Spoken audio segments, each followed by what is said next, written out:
You're listening to Wake Up with Patti Katter, where we're overcoming trials with triumphs. Now, here's your host, Patti Katter. Hey, everybody. Thank you for joining me again this week. I have Danny O'Neill on the show, which I'm really excited about. I am so surprised I haven't had him on before now. I've known Danny for a few years now, and his wife, Fawn O'Neill. Fawn is also an Elizabeth Dole Foundation Fellow that I serve with on the alumni team. And so, Danny, welcome to the show. Thank you very much. I appreciate you having me. Yeah, I'm really excited about this show in particular because many listeners know that I've been volunteering in the nonprofit sector for 16 years in the military veteran community.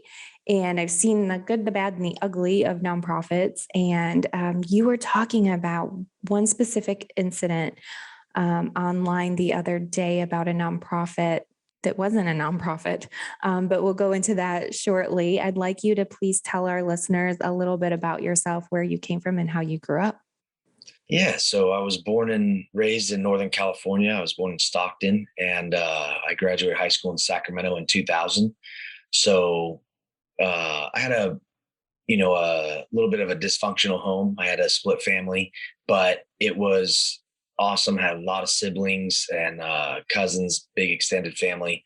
And so when I was 19, 9/11 happened, and I was working a highway construction job in the Bay Area here, kind of by Oakland. And I ended up quitting my job that day and signing up for the Army and became a forward observer. They call us fisters. I'm an artillery guy who goes with the infantry and calls for bombs when things go bad. So that was my gig in the Army. I did that for about 7 years. I got hurt as well. And the Army sent me home, and I've had kind of a crazy transition to get to where I'm at now. But I'm grateful for the experience and everything I've learned on the way.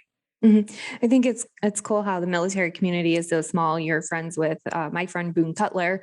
I see you guys posting a lot of each other's stuff. And then I think Rosie Babin's son, I know the Babins. So Boone was my PSYOPs guy in Iraq, and he was hurt right in the very beginning when my unit got there. But I think if you walked by him, you knew who he was because he just had this epic mustache. And it was like, and he always had his sunglasses on, be like, that guy's a cool guy, but I don't know why. And then I knew he was the PSYOPs guy who did a little joint mission, and he created some stuff for us to utilize while we were there in Sadr City and all that stuff. So in 2006, so it was a good deal. Man, I think I've known Boone since around 2010, or maybe maybe before that.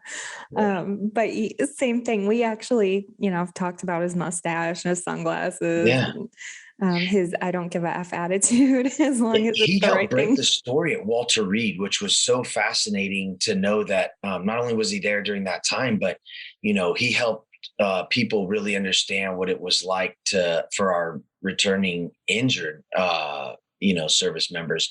And I think that was huge. He started advocating immediately. Mm-hmm. And that was really huge, especially for that time frame, because being in the military and speaking out about things at the same time, you know how that can go. Yeah, you just shut your mouth and do what you're told because repercussions are not what you want in the military, Mm-hmm. Yeah. I'm going to have to tell Boone we're talking about him here. Let's get back into you, Danny, because you actually have a really incredible story yourself. When I met you, you were still kind of struggling, I believe, when I met you. Oh, yeah. And I'm glad when I met you and your husband, because I think it helped solidify that I wasn't alone. I wasn't going through this stuff by myself. And it was unfortunately much more common than I had anticipated. As a service member, specifically, like, you believe you're the epitome of strength. Our entire country, rests on our back. Like, whatever work we're going to go do, it's to make sure that we have freedom back here. And that's the mindset going to do the job. So when I came back and I started realizing, I had 9 guys die in 2006, and we've had 15 suicides from my unit, and I was almost one of them.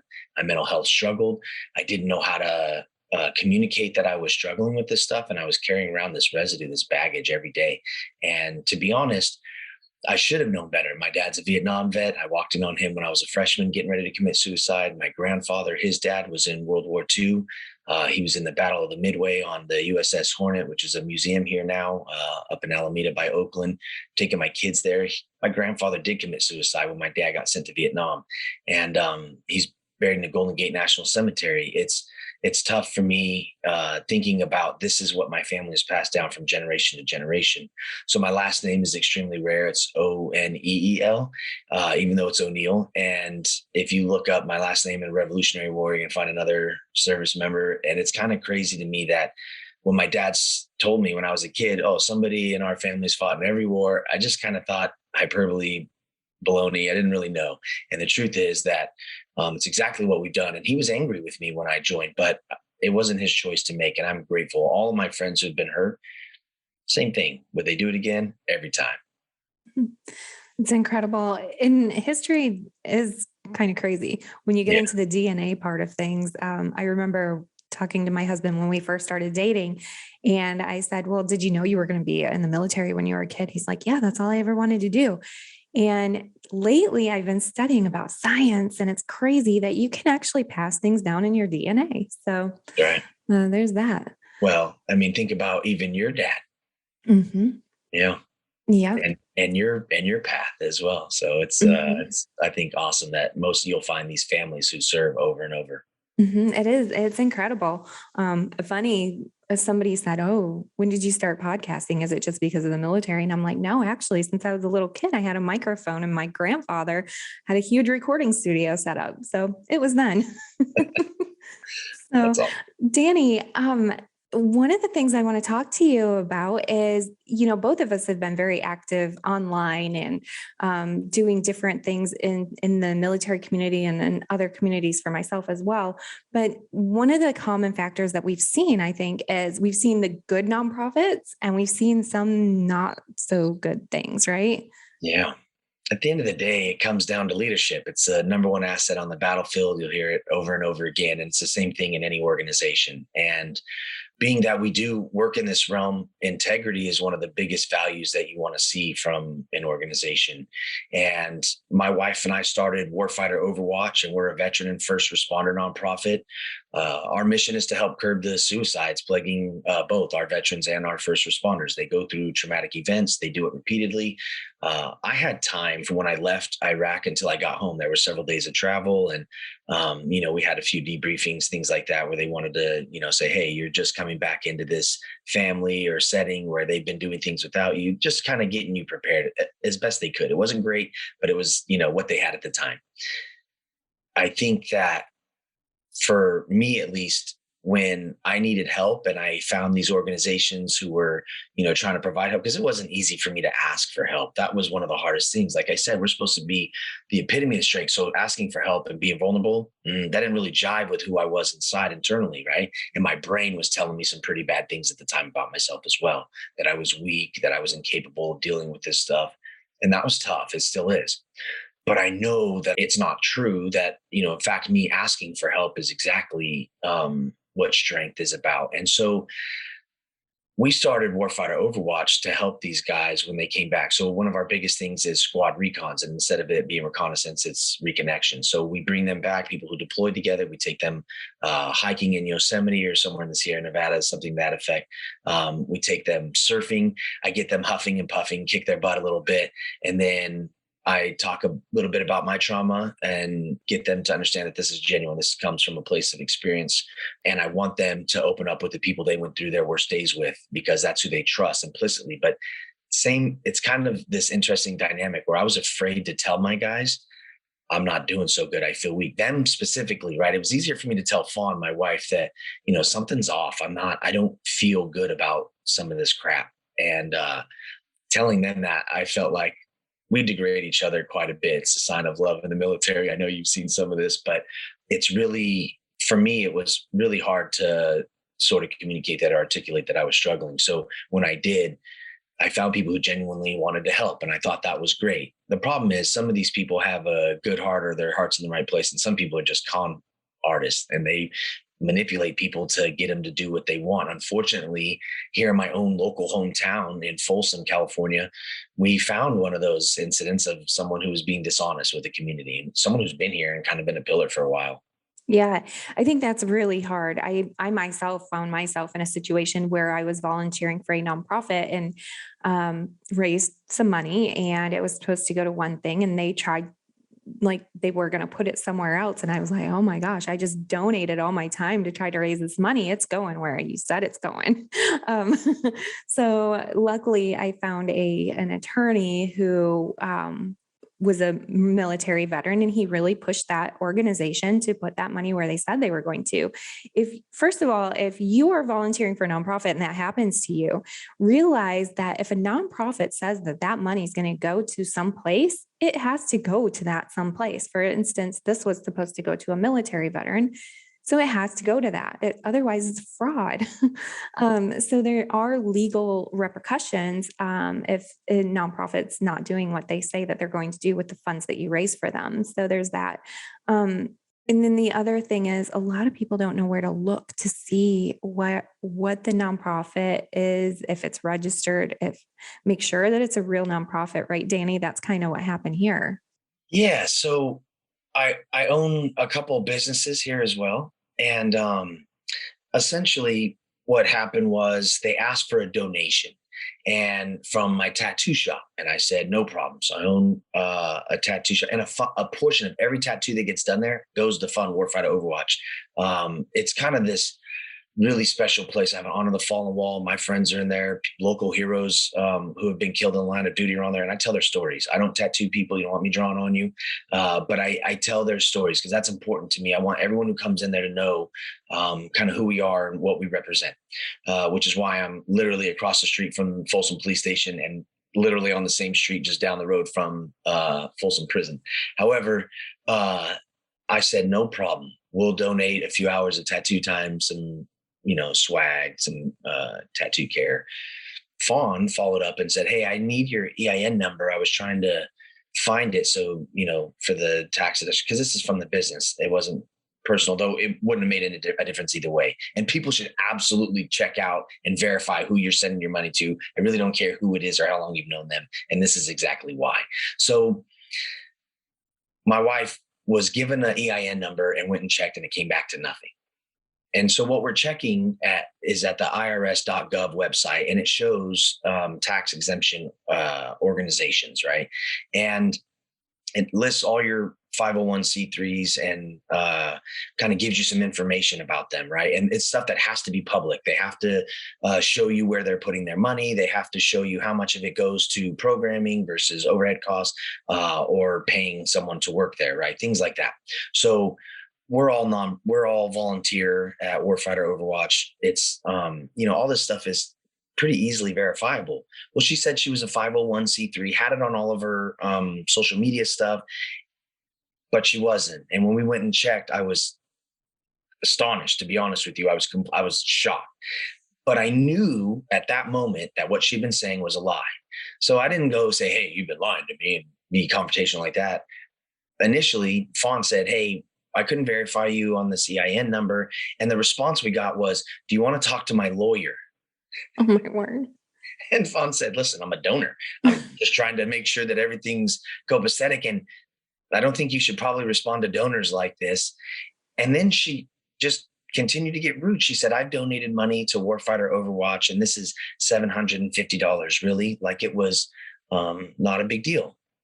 And she's right. I don't care about the money. I never will. Not when it goes to helping people. I just don't, because my time is more valuable than anything. And I volunteer. I give my time because I believe in the mission and things like that.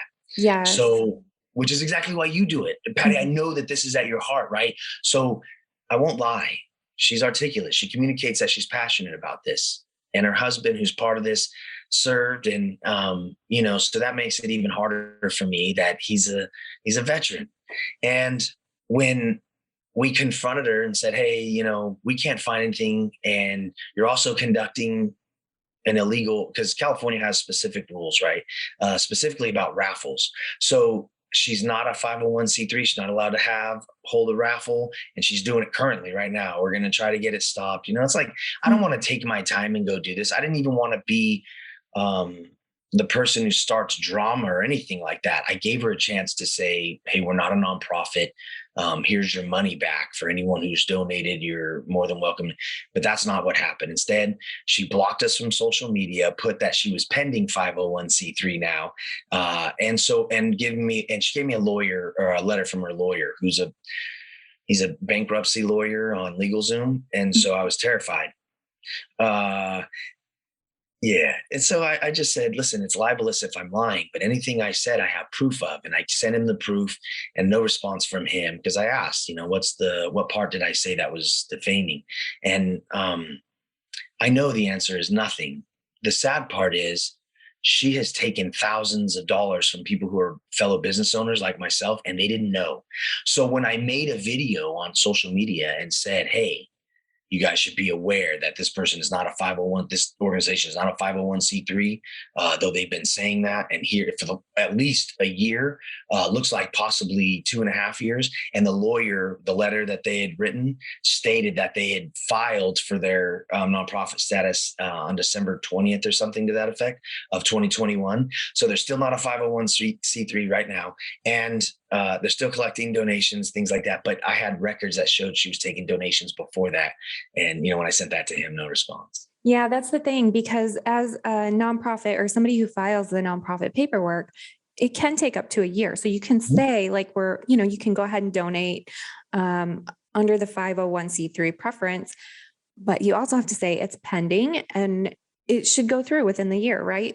But the fact that the collections were before they even filed their 501c3 nonprofit, that's the sticky part. And it makes you wonder, what else is going on? Is there any accountability? Who's on the board of directors? Where did that money really go?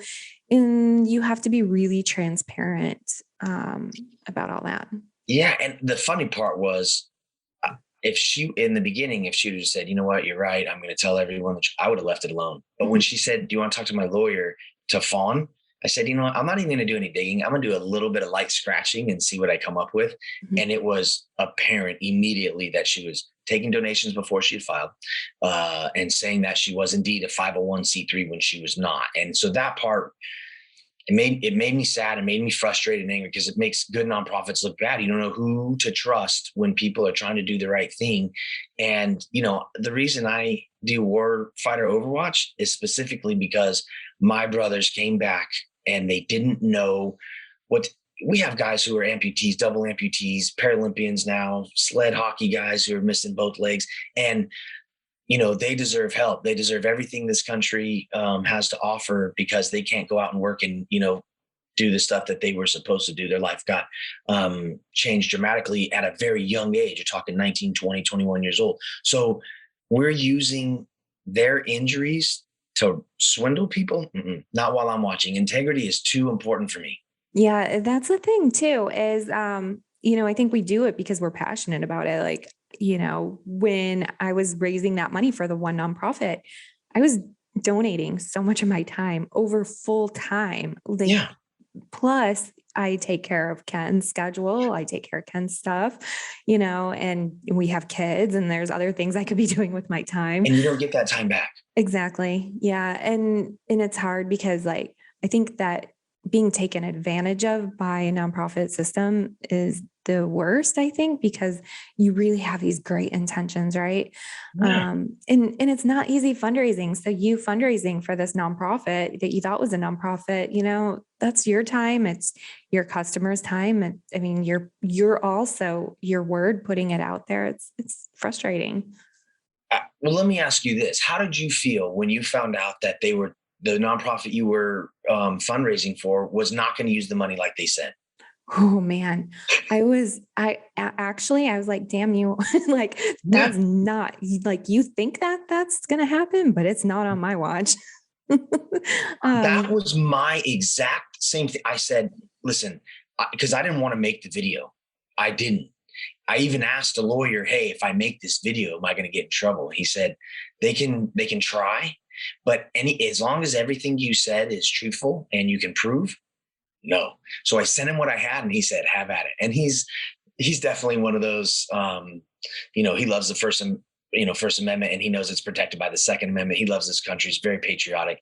And he was like, I know who this person is. I'm a little sad that, I'm hearing this, and that, obviously what you've shown me shows that it's true. And so I made a video and I told my neighbors, I said, listen, I'm not doing this because they're my competition. If you are a nonprofit and you're helping people, we're on the same team, I promise. And I'll help other organizations. I still push, other people's missions and things, especially ones that have helped me along the way. And so I think I'm more inclined to do something and say something because I think of how important that is. And most, when I say this is serious, I wear these. No, it's mornings. I just put my shirt on, but I wear these dog tags with my guys' names on every single day of my life. They hold me accountable. It doesn't matter how many people are around. If no one's around, if doing the right thing is so important to me, then I'll show it in my actions. And I promise, I believe that these guys are watching me and making sure that I don't do things that would bring dishonor to what we represent. Mm-hmm. Yeah, for me, I was angry. I was hurt. I was upset that could even be a thing. Like, how can you let me raise money for all these months and then why would someone do that? Yeah. And it's because at the end of the day, I guess I came to the conclusion that not everybody actually has the passion. Like maybe they're in it for a different reason. Maybe things come up in their life, but still, like, I just can't. I can't. She wants clout. She wants people to look at her and say, look how good of a person she is and things like that. Right. And so, and I suppose I understand that somewhere. But it's very simple to fill out the paperwork, do it the right way, and make sure that you're honest with the people who you're asking help of. And for me, that's so important. That's why, like, when we have events, I'm there. I'm explaining to them what we do. I have Fawn there because I forget to have TBI. So I'm like, hey, Fawn, please explain to these folks, whatever it is about, their question, to make sure that clarity is the number one thing. Because if you're not transparent in your actions as a nonprofit, you really don't have any credibility, I think, with the community that you're trying to help and serve. And what a disservice to, like, I'm helping firefighters, I'm helping police officers, I'm helping veterans, and then their families. So those families and our community believe that those people serving us, they're heroes, and they're not wrong. So if they are, shouldn't we treat them like that? And shouldn't we be, trying to exemplify the values that they exemplify every day? Mm-hmm. And that's the biggest thing to remember. I think the biggest takeaway for me was it's not about the 501c3. It's not about who's running the 501c3. It's about the people that are served and who you want to help. So, this past weekend, well, yesterday was the 4th of July. It's my favorite birthday to celebrate. I love my wife and kids, and my own birthday is fun to celebrate, but I love America's birthday. It's my favorite one. I look forward to the 4th of July every year. I know before you had asked a couple of years ago of like pictures, right? And I have one where I'm holding up a Roman candle and shooting them. Like, I truly do love fireworks and the kids knowing that, it's important to celebrate America's birthday. We got to welcome home Tyler Andrews, who was a Marine sergeant who was injured in Afghanistan. He's the most catastrophically injured survivor of the bombing in Kabul on August 26th last year. And his brothers got to come out there that he served with in the Marine Corps, who were with him that day. His corpsman, the doc, who helped save his life. Those guys came in, they got tattoos. The community came out. There was thousands of folks lining the streets, flags, the day he came home. And then 2 days later, on the 3rd, he had, we honored the 13 folks who died that day. One of them was another local female Sergeant Marine, Nicole G, and their families were here, right? For me, there's nothing more important than showing honor and gratitude for what they've sacrificed, which was their opportunity, their American dream for the rest of us. And so I can't really put into words how important it is for me to do the right thing. And so I know I shouldn't expect that of everyone, but if you're in the nonprofit world, I am going to expect it of you. You're going to uphold that standard because that's what they demand of me. Mm-hmm. And especially in the military community. Come on. I mean, it's like the backbone of America, right? Her husband's a Marine. I'm like, you can't be serious. And he's part of this whole thing. I'm like, did he know? I'm pretty, he knew. So yeah, I know sometimes people will claim just not educated, but I'm ignorant. You have to be educated when it comes to this. You have to. The good ones make it. And Danny, I've known you for so long, and I look at you and Boone and some other guys. I won't. I don't know. I won't go into all the details, but even like Dan from Grunt Style, like we're all at the beginning. Like when I was talking to Boone, he has a good idea. I'll tell you later about those who were there at post 9/11 who really used the digital space to help other people through the digital space and the internet. And I look at you as one of those people. Now, Danny, we were talking about how do you figure out if somebody's not a nonprofit? So you can go to an IRS website. If you just type in Google IRS 501c3 nonprofit lookup, you can look up the organization name and see if it's registered. If it's still pending, it's not going to be there. If they never registered, it's not going to be there. Sometimes you can go in, look where the state where you think that they're registered, and sometimes where you think they're not even registered. Like one of them I was looking up one time, one of the people was in California, another one's in Georgia, another one's in Arizona, and they ended up filing in like Arizona or something. So you have to do some legwork sometimes, but it's worth it.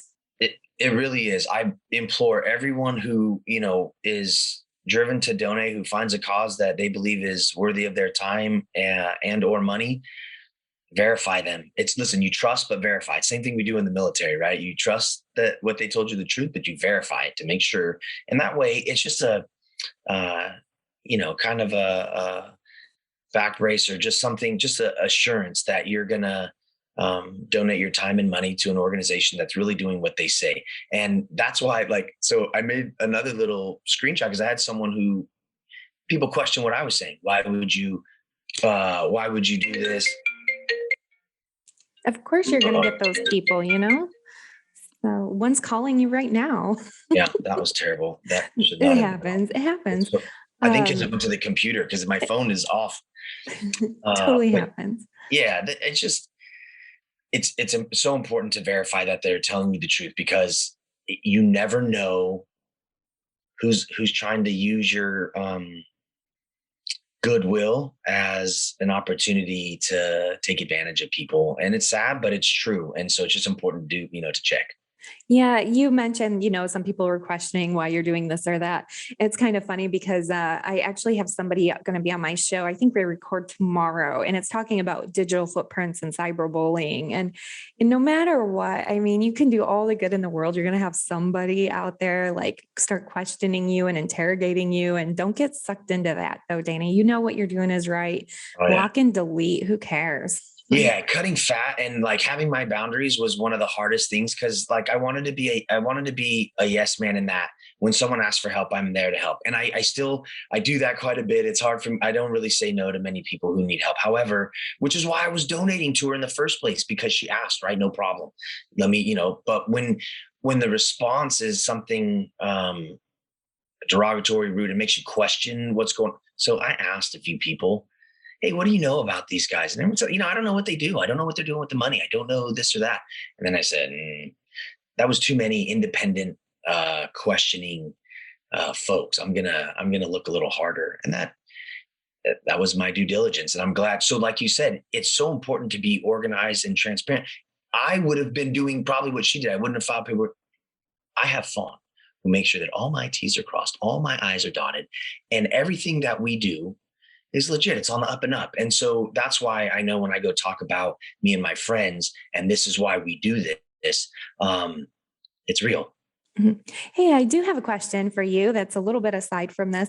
What do you do when you have a veteran come to you over and over? Because for me, I've had this one veteran pop up, and he'll pop up a couple times a year, and he's like, you're not doing anything to help me. And I'm like, oh my gosh, I'm so exhausted. Like I give you all these resources. I can't possibly do more for you. I can't hand feed you. What do you do? Because still inside of me, like at night, when I'm trying to sleep, I'm like, gosh darn it. Like I really want to help him, but I can't do anymore. I can't. I feel, well, so one, you have to acknowledge that I've done what I can for this veteran, and the rest of the work that needs to be done has to be done by them. And I can say things that the VA doctors and maybe you can't, because I was an enlisted squad leader. I can talk to these guys and say, hey, listen, you get your head out of your butt. And we usually don't talk this nice to each other, out of your fifth point of contact if you're airborne. And what you do is you start putting one boot in front of the other. You start moving towards something, because at the end of the day, if we sit on the couch and we hope things are going to change, there's no remote to life. If you don't like what you see, you got to get up and change the channel. And the same is true for every single one of us, whether you've been through trauma in combat or been through loss and grief and trauma as a civilian. It makes no difference. We all go through things. And sometimes we need help and support. No problem. There are people who will genuinely help you. But if you're not willing to do the work, if you just ask for other people and hope that their work is going to cure you or help you, you're telling yourself lies. The only person who can, really change that stuff is the person in the mirror. And that is why I have done so much work since, we met, and why I find it valuable to not only do that work and continue doing it. I'll go to therapy probably until I'm dead or I can't go, and tell my brothers and sisters who serve, there's hope, there's help, and there's work to be done. So if you weren't good at doing push-ups in the military, if you weren't good at taking apart and putting together your squad automatic weapon machine gun, your squad leader was going to make you do that over and over until you were the subject matter expert. You could do more push-ups than anybody in the squad or platoon, and you were going to take that weapon and put it back together faster than anyone else. If you're not good at mental health, you need to start working on it. If you don't know how, ask someone who does. And then, you ask your team leader, your squad leader, and then you start taking the advice and using the tools that work and discarding the ones that don't. And it is so important that we adapt to overcome the adversity. We adapt to the situation we find ourselves in, and we overcome the adversity we face. Mm-hmm. Okay. So where are your websites located, or your social media? Yeah. So warfighteroverwatch.org. You can check us out on Instagram at Warfighter Overwatch, and you can check us out on Facebook at the same. And yeah, Awesome. it's we're everywhere. So if I have a veteran approach me, because right now I'm not in the nonprofit world anymore. I haven't been in a while, and I try to still give resources to our military veterans when I'm able. And I try to help people when I'm able. What I have been doing is, instead of giving to nonprofits, I usually just give directly to who I feel passionate about helping, whatever like my soul is telling me to do. But when it's a nonprofit that I know it's ran by somebody like you and Fawn, I can definitely endorse that. Or I had another guy on my show recently where it's another 100% volunteer nonprofit. So a couple of things, I guess. How can people donate and where? But then also, when you get the money, where's it going? Yeah. So, like I said, transparency is super important to us. So on our website, and we have overhauled it recently, but the programs are separated. So you know exactly which program you're donating to and what that program does. We have an Atlas project. Atlas was my service dog. We are funding dogs for the Sacramento Fire Department here locally, so that when they go on a critical call, they have that dog there with them. So they don't necessarily have to talk to a therapist. They can just that dog helps. And we know that scientifically that the dogs do help with post-traumatic stress disorder and the symptoms thereof. So right now we're in the process of funding 4 dogs. Now I'm not paying for the dogs, and I'm not paying for their training. That is donated. What I am doing is making sure that the firefighter who is now taking that dog home with them, and they bring them to the station every day, can feed that dog, can take that dog to the veterinarian when it needs, without getting or incurring a cost. So I pay for that, right? We pay for that through the donors. The squad recon, as I stated, so we bring guys back together. Well, it's an 18-month program. 6 months later, I bring them and their caregiver or spouse to California. We do some team building stuff to help their marriage, make sure it lasts, because we know that's a huge proponent of the suicide rate, and just, kind of feeling like a failure at life when you come back. We have problems with the things we're carrying. So, and our families unpackage, or unbox the stuff we bring home.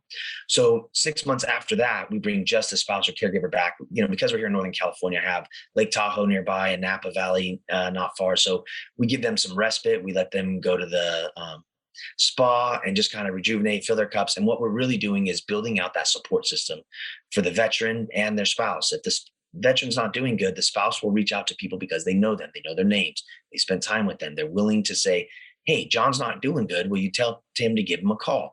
And then, I get those calls all the time from a spouse, and I don't call the guy and say, hey, I heard you're not doing good, or you're drinking, you're being a jerk. I say, what's going on, man? I've struggled this or that, or, how's so-and-so doing? And we open that box slowly, but we do it together. All the programs are on the website. You can check out exactly where the money's going. And again, you can verify that through the IRS website, and you can see when we file our taxes, what percentage is going to the programs itself. Mm-hmm. That's amazing.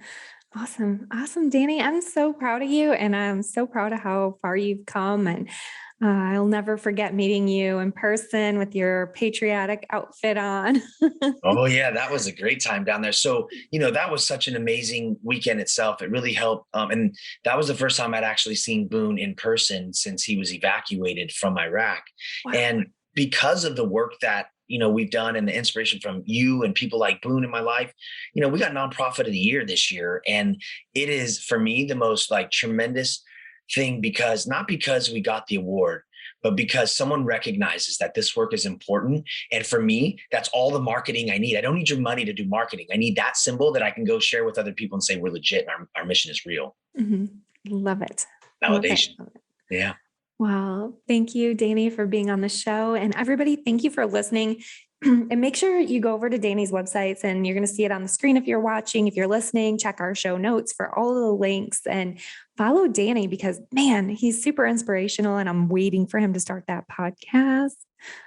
I started it. So it's called the Patriotic Podcast, and we have it. So it's on the various platforms, Spotify and all that stuff. I got my buddy Ryan and I are doing it. He was an artillery officer in the Army, and listen, you can't spell lost LT. We have a lot of fun, and it's a show about nothing, but you helped inspire a lot of that, because I said, people had asked me to do it.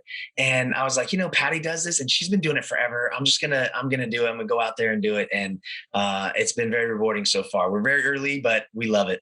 I'm super happy about that. Thank you for sharing. So everybody, make sure you go over to the Patriotic Podcast. That's a great name too. And it's very fitting. And I hope that you wear your patriotic outfit in your cover photo, because you need to do that. Will do.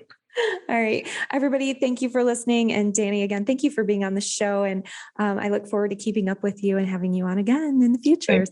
Thanks so much for having me, and I love you and Ken, the family. We love you too. You take care. And everybody, again, thank you. Thank you for listening. Please head over to pattikatter.com for the latest updates on Patti, her talk show, and what she's up to. You can also find her on Amazon TV and Roku, and on Facebook, Instagram, and Twitter at Patti Katter. Until next time.